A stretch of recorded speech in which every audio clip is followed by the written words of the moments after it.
வட மாநில மக்களை குளிர் வாட்டி வதைத்து வருகிறது.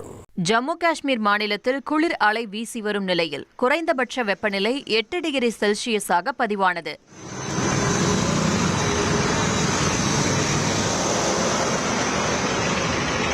உத்தரப்பிரதேச மாநிலம் காசியாபாத்தில் குளிர் அலை வாட்டி வதைப்பதால் மூடுபனி நிலவுகிறது.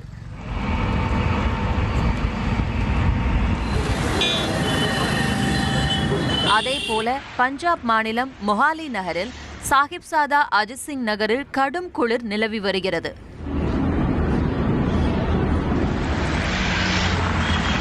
மேலும் ராஜஸ்தானின் தோல்பூர் நகரத்தில் குறைந்தபட்ச வெப்பநிலை 11 டிகிரி செல்சியஸாக இருக்கும் என தெரிவிக்கப்பட்டுள்ளது. மூடுபனியால் வாகன ஓட்டிகள் அவதியடைந்தனர்.